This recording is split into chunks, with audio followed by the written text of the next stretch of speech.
आज के पत्रकार वार्ता में उपस्थित आदरणीय नसमुद्दीन जी, हमारे पूर्व अध्यक्ष जी और सुप्रिया जी और सभी कांग्रेस के वरिष्ठ नेतागण, उपस्थित सभी पत्रकार मित्रों, मैं आप सबका स्वागत करता हूं। आज के श्वेत पत्र का विषय है आमदनी न हुई दुगुनी, दर्द 100 गुना।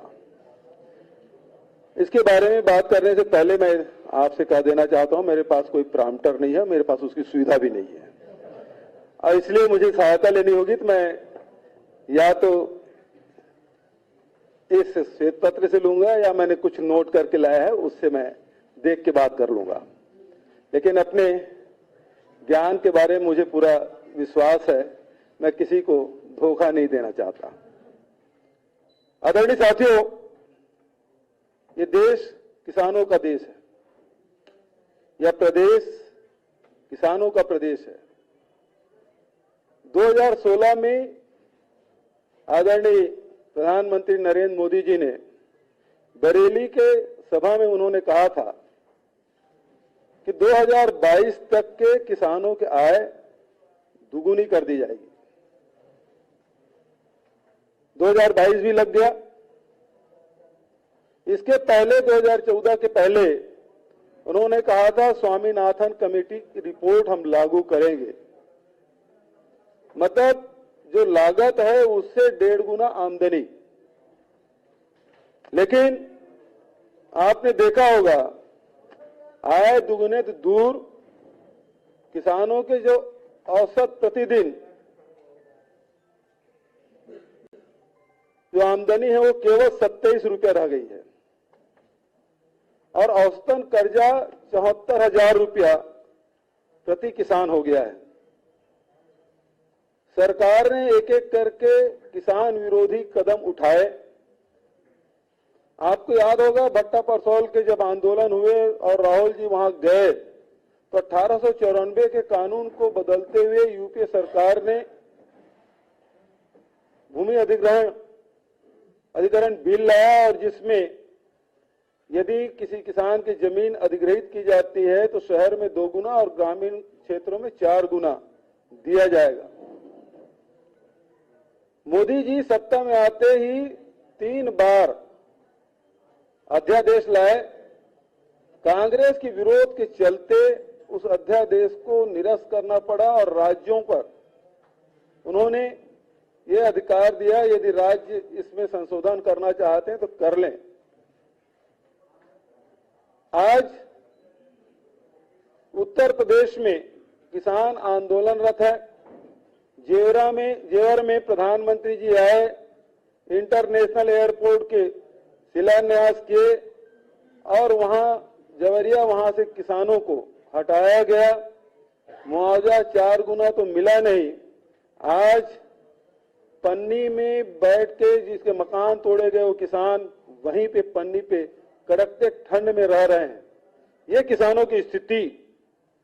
आदरणीय साथियों, उन्होंने उचित मूल्य दिलाने की बात कही थी, लेकिन आपने देखा होगा कि यदि तुलनात्मक दृष्टि से देखें तो यूपीए सरकार में जो लागत मूल्य है उसमें लगातार वृद्धि हुई और जहां अटल बिहारी वाजपेयी जी के समय धान की कीमत मात्र 450 रुपया था, वो बढ़ के 900 रुपया कर दिया गया पहले ही पंचवर्षीय में, और दूसरे पंचवर्षीय में वो 1350 रुपया तक हुआ।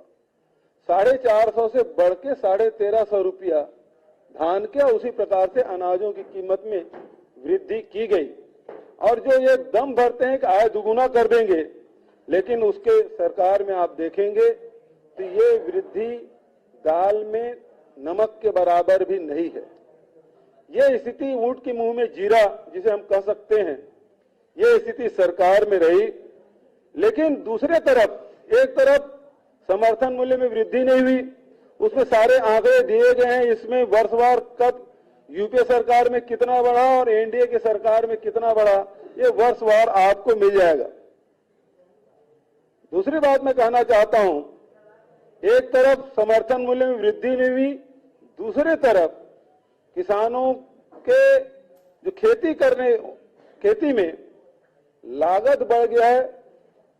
अनुमान यह है कि प्रति हेक्टेयर 25,000 रुपया इसकी वृद्धि हुई।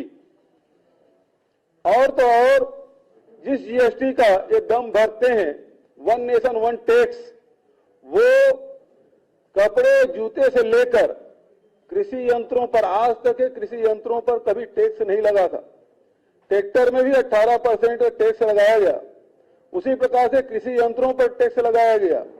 रासायनिक जो दवाइयां हैं उस पर भी टैक्स लगाया गया। पहली बार इस देश में किसानों पर टैक्स लादा गया। और वहीं तक कि नहीं, बल्कि जो डीजल और पेट्रोल के भाव लगातार जो बढ़ रहे हैं, उसका प्रभाव निश्चित रूप से कृषि उत्पाद पे पड़ रहा है। उससे इंकार नहीं किया जा सकता।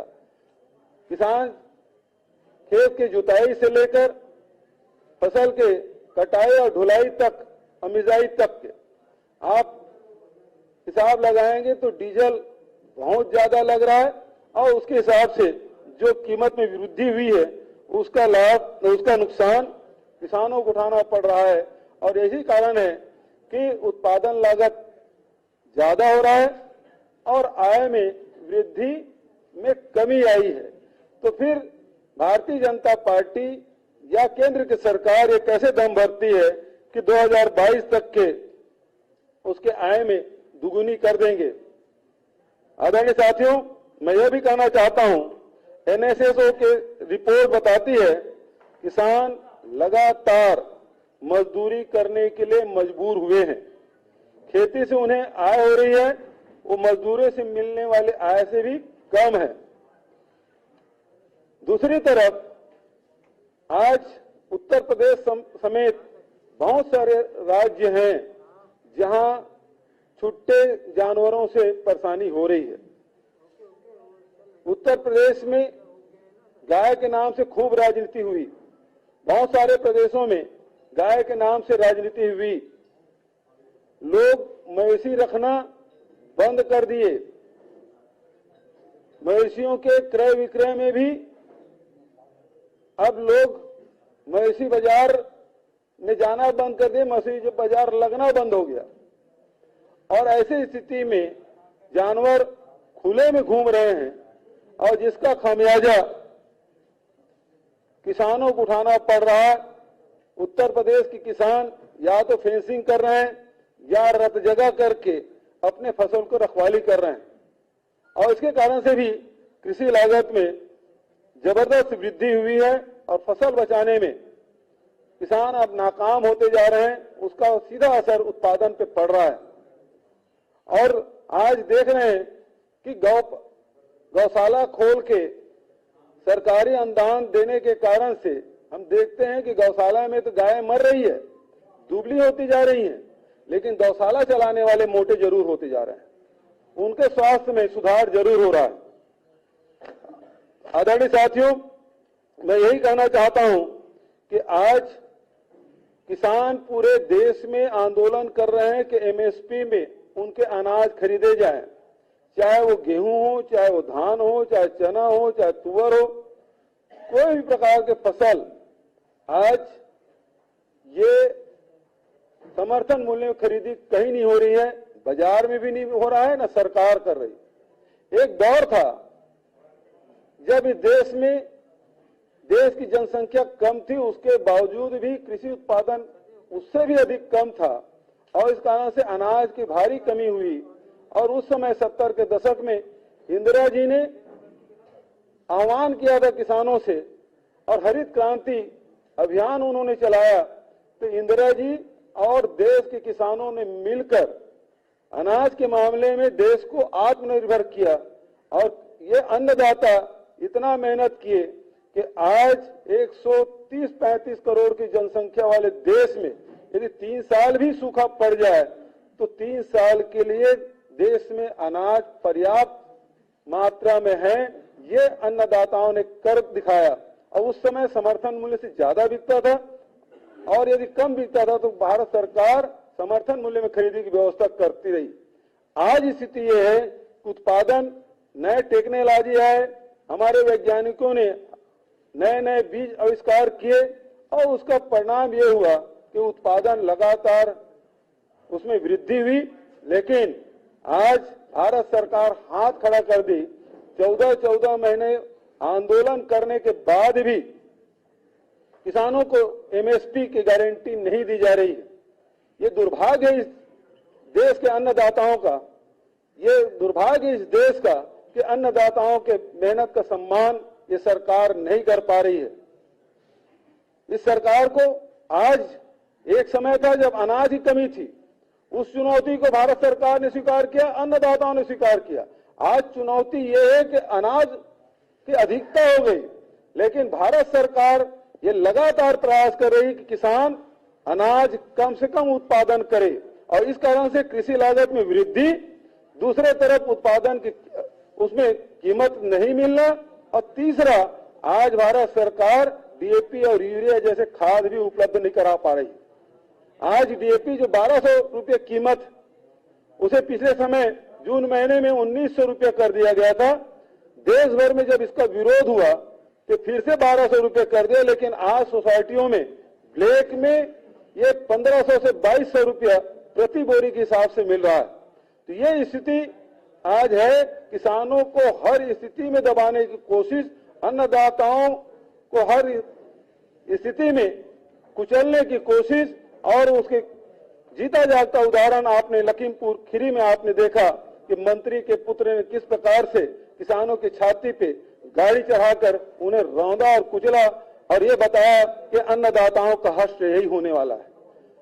लेकिन मैं कहना चाहता हूं दोस्तों कि उपचुनाव हुए हिमाचल प्रदेश में भी, और वहां लोकसभा सहित 3 विधानसभा में जहां भारतीय जनता पार्टी को उन्होंने सबक सिखाया, दूसरे दिन 5 रुपया और पेट्रोल में और 10 रुपया डीजल में कमी आई।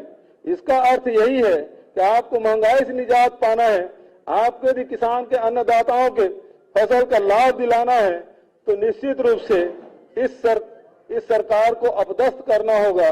और ये इन सवालों के उत्तर प्रदेश के किसान जरूर देंगे, ऐसा मैं विश्वास करता हूं।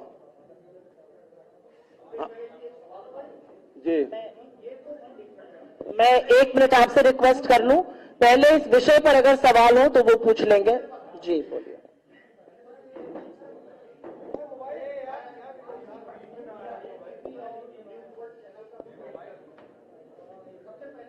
हेलो,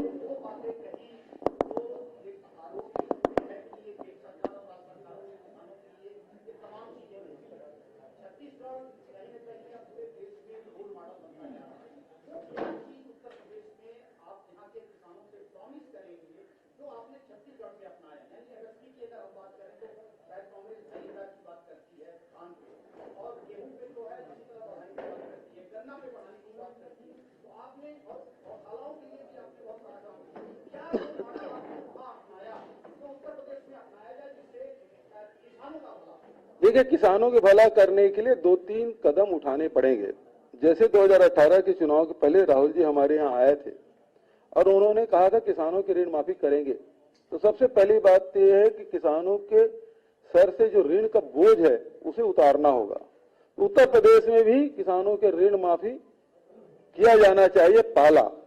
दूसरी बात, उनके आर्थिक स्थिति में सुधार कैसे हो, तो जो स्वामीनाथन कमेटी की आगे रिपोर्ट देखेंगे और उसका अध्ययन करेंगे तो निश्चित रूप से वो कीमत 2500 के आसपास बैठता है। और यही कारण है कि राहुल जी ने वहां भी 2500 रुपया क्विंटल में धान खरीदी, क्योंकि छत्तीसगढ़ में धान उत्पादन होता है, तो वहां 2500 रुपये खरीदने की बात कही। और यही बात प्रियंका जी यहाँ प्रतिज्ञा में भी उन्होंने कही है कि 2500 रुपये क्विंटल में धान और गेहूं दोनों खरीदा जाएगा। ये दूसरा हल। और आज 3 साल हो गया कि छत्तीसगढ़ में हम वो खरीदी कर रहे हैं। 2500 रुपये हम खरीदना शुरू किया। भारत सरकार ने एक फरमान जारी कर दिया कि जो भी राज्य सरकार अपने खजाने से किसानों को, अन्नदाताओं को बोनस देगा, उसका चावल, उसका अनाज एशियाई में नहीं खरीदा जाएगा। और उसके चलते हमने फिर राजीव गांधी किसान न्याय योजना लागू की, प्रति एकड़ 9,000 के हिसाब से दे रहे हैं। आज 2500 रुपये से बढ़ के 2540 रुपया प्रति क्विंटल के हिसाब से पड़ रहा है छत्तीसगढ़ के किसानों को। दूसरी तरफ वही बात यहां लागू होना, गन्ना में भी जब देश में 250 रुपया था तो हम छत्तीसगढ़ में हमने 355 रुपया देने की बात कही थी 2018 में, और उस 2019 से लगातार गन्ना की कीमत में 355 रुपये की मांग से हम पेमेंट कर रहे हैं। तीसरी बात, आज छुट्टे जानवर से लोग परेशान हैं, उसके लिए जरूरी है कि छत्तीसगढ़ सरकार ने ये निर्णय लिया कि जानवरों से, एक समय था जब मवेशी या पशुधन हमारे आय के बड़े मजबूत आधार स्तंभ हुआ करते थे। यदि कभी जरूरत पड़ती थी, घर में कोई संकट आ गया, आर्थिक परेशानी आ गई, तो वो एक जोड़ी बैल या गाय बेच देता था और अपनी समस्या का निदान कर लेता था। आज कोई मवेशी बाजार ही बंद है, यहाँ यदि कोई जानवर लेके सड़क पे उतर जाए तो बजरंगी पीटना शुरू कर देंगे, मॉब लिंचिंग हो जाता है, उसमें राजनीति हो जाती है। इन सारे समस्याओं का निदान छत्तीसगढ़ सरकार ने खोजा और उस निर्णय पे हमने पहुंचा कि हम 2 रुपया किलो में गोबर खरीदेंगे। और आज पिछले 1 साल में 60 लाख क्विंटल हमने गोबर खरीदा। 120 करोड़ रुपया जो पशुपालक हैं, जो गोबर विक्रेता, उनके खाते में ऑनलाइन पेमेंट हुआ। और साथ ही वर्मी कंपोस्ट भी बना रहे हैं। 14 लाख क्विंटल हमने वर्मी कंपोस्ट बनाया। डीएपी की कमी हमारे यहाँ भी थी, लेकिन जिस प्रकार के सोसाइटी ललितपुर में यहाँ के किसान आत्महत्या करने के लिए और सड़क लाइन में लगे लगे किसानों की मृत्यु हो गई, छत्तीसगढ़ में वो नौबत कभी नहीं आई, कभी थाने में FIR दर्ज नहीं हुआ। इसलिए कि डीएपी की कमी छत्तीसगढ़ में भी थी, लेकिन उसकी प्रतिपूर्ति हमने वर्मी कंपोस्ट के माध्यम से किया, तो उसका उत्पादन भी बढ़ा, जमीन की उर्वरा शक्ति भी बढ़ी, बीमारी भी कम आई, और धीरे धीरे छत्तीसगढ़ जैविक प्रदेश के बनने जा रहा है, उस दिशा में आगे बढ़े हैं। और उसके साथ साथ जो वर्मी कंपोस्ट बनाए, तो निश्चित रूप से वहां के महिला समूहों को भी लाभ हुआ।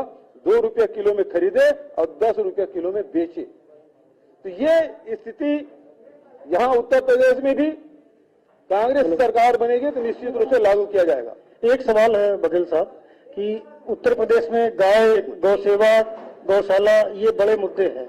आपने भी गायों पर चर्चा की और चिंता व्यक्त की कि गायों की दशा ठीक नहीं है, गाय दुबली हो गई, पतली हो गई।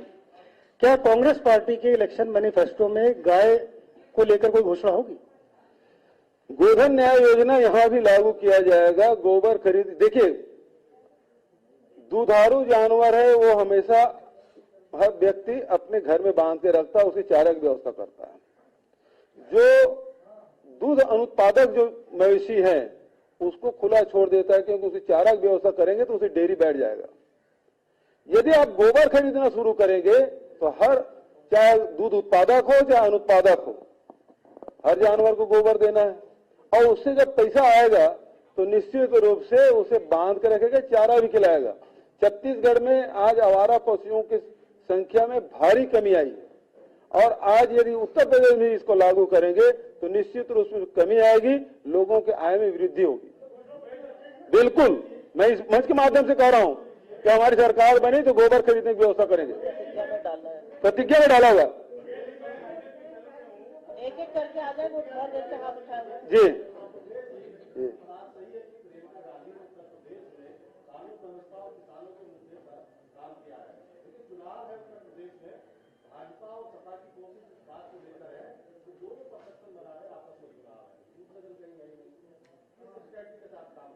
देखिए, एक बात आप समझ लीजिए कि उत्तर प्रदेश में हर समय हर चुनाव में एक नया उत्तर देते आया है। कभी सामाजिक न्याय की बात हुई, कभी दलितों की बात हुई तो मायावती जी और मुलायम सिंह जी, अखिलेश यादव जी आए। धर्म आधारित राजनीति हुई तो योगी आदित्यनाथ जी आ गए।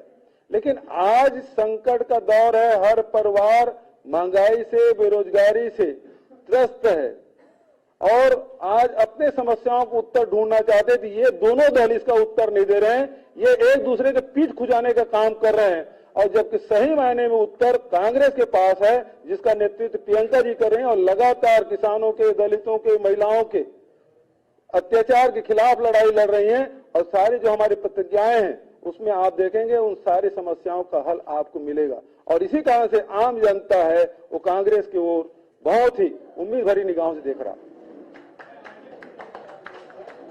जी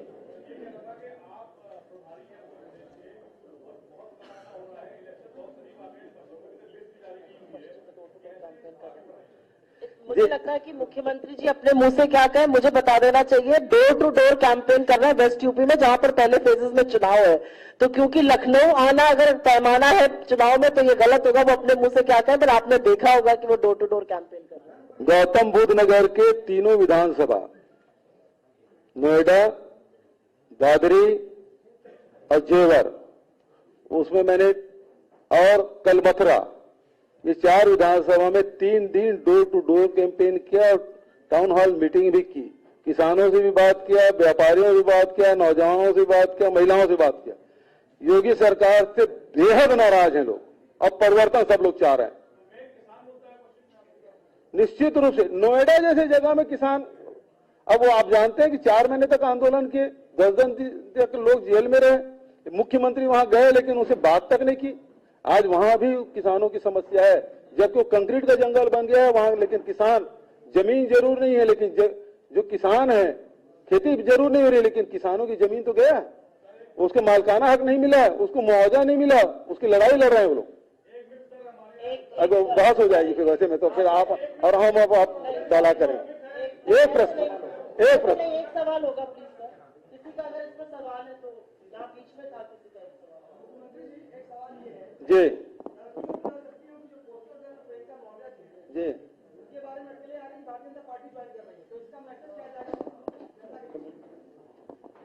अगर आपकी अनुमति हो तो लड़की होने के नाते मैं इसका जवाब दे देती हूँ। ऐसा है कि लड़की हूं, लड़ सकती हूं को सिर्फ एक राजनीतिक नारा बनाकर जो हमारे प्रतिद्वंदी देख रहे हैं वो लड़कियों का अपमान है। कोई, ये आजाद देश है, कोई कहीं जा सकता है, लेकिन शायद किसी को भी ये सोचना चाहिए कि लड़कियों का सम्मान और वादे को पूरा करने का काम अगर कोई करता है तो वो कांग्रेस पार्टी करती है। हमने 40% टिकट कहे थे महिलाओं को, अपनी पहली सूची में 125 कैंडिडेट में से 50 महिलाओं को हमने टिकट दिया है। हर व्यक्ति को टिकट देना संभव नहीं है, तो जरूर किसी को गुस्सा लग सकता है, बुरा लग सकता है, लेकिन कहीं पर भी जाने से पहले महिलाओं की स्थिति जो भारतीय जनता पार्टी या अन्य किसी पार्टी में, उसका आकलन करना जरूरी है। योगी जी के मुख्यमंत्री रहते हुए हाथरस से लेकर शाहजहांपुर और उन्नाव जैसी घटनाएं हुई हैं। उनकी 35 से ज्यादा विधायक है और एक भी औरत को वो कैबिनेट मंत्री बनाने लायक नहीं समझते हैं। उनकी एक भी मंत्री, 3 मंत्री है उनकी सरकार में, एक भी मंत्री एक शब्द नहीं बोलती है जब महिलाओं का अपमान होता है। अगर कोई ऐसी पार्टी ज्वाइन करना चाहता है तो मुझे उनके विवेक पर तरस आता है। मुझे लगता है कि एक और सवाल लेंगे मुख्यमंत्री जी से, उसके बाद खत्म करेंगे।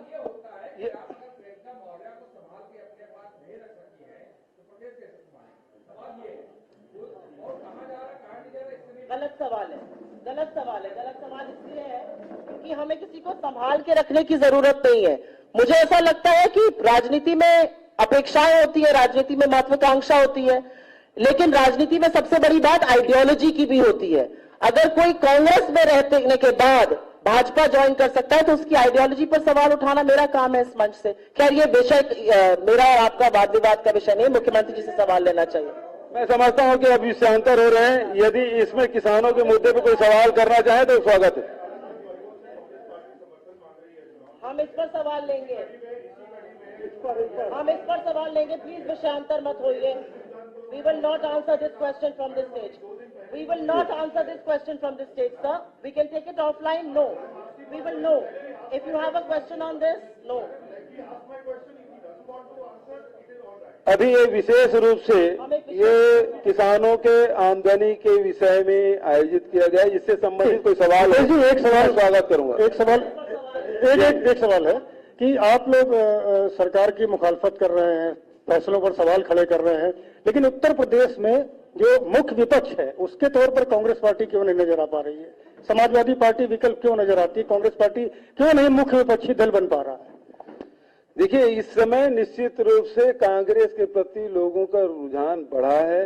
कांग्रेस ने इस बीच में प्रियंका जी के नेतृत्व में संगठन का ढांचा भी खड़ा किया है और मुद्दों को एड्रेस भी किया है, और इस कारण से यहाँ की जनता कांग्रेस के प्रति बड़े आशान्वित है। ठीक है, थैंक यू, धन्यवाद।